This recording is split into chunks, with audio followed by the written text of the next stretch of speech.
as the world outside gets quiet, let's settle in. Tonight, I want to tell you a story, a myth, that comes from a deep, humid jungle. It's a place where the darkness is, well, it's really thick.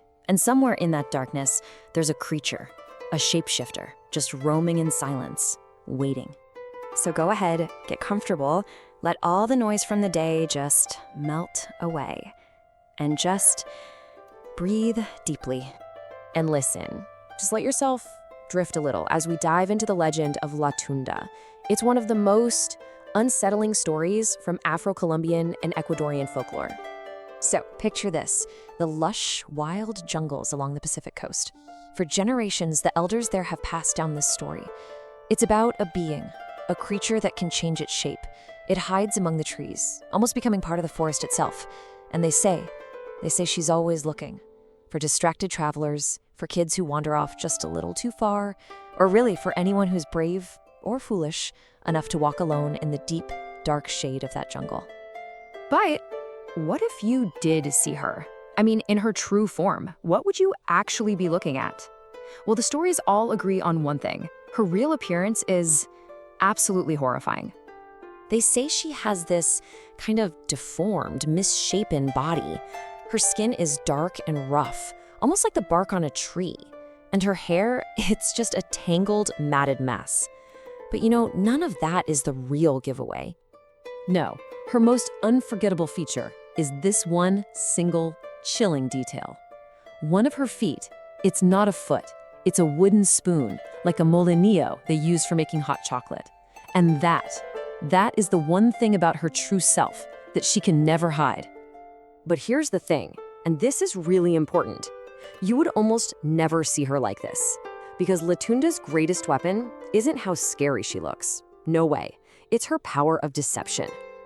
Imagine, she takes the form of someone you love, someone you trust completely, your mother, a brother or sister, your best friend, and she'll call out to you in that sweet, familiar voice, asking you to come with her, or maybe just asking for a small favor. And the scary part is, by the time you realize something isn't quite right, you're already lost, way too deep in the jungle to ever find your way back. And once she has you, that's when her chilling ritual begins. She casts this very specific kind of spell. The locals, they call it the Tundada. Now, this Tundaluda, it's not about hurting you physically. It's actually something much more sinister. It's about completely erasing your will. It turns you into this docile follower. You just wander behind her with no thoughts, no mind of your own. So here's how they say it works. After she's led you deep into her part of the jungle, she gives you food, usually shrimp and crabs. But here's the strange part. It's always served without any salt. And it's this bland, lifeless food that supposedly hypnotizes her victims. It puts them in that trance. And they can stay like that for days, even weeks or months, just wandering mindlessly behind her.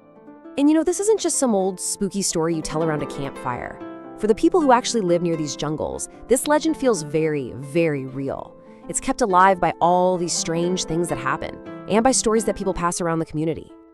You hear a lot of stories in that region, stories about people who just vanish, disappear without a trace. And sometimes they come back, days later, totally dazed, with no memory of where they've been. People say they've been tundado, but some of them, they're never seen again.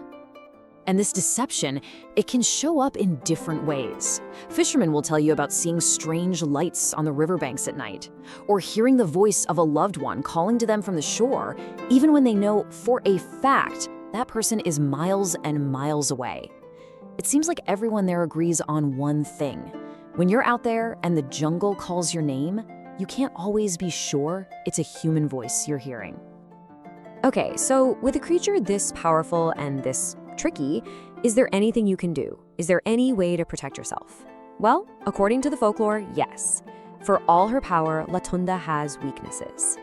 Tradition says that if you even think you might be talking to La Tunda, you have to look down at her feet.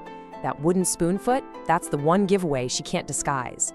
And if you do come face to face with her, they say you can scare her away with loud noises, like the crack of a whip, or with thick smoke from a fire, or even the strong smell of garlic. But if she's already cast her spell on someone, well, then only family or a healer can break it and bring them back.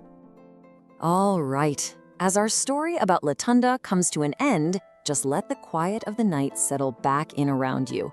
Yeah, the jungle is full of shadows and mysteries, but right here, right now, you are perfectly safe. So let that feeling of safety carry you into your dreams. Rest well.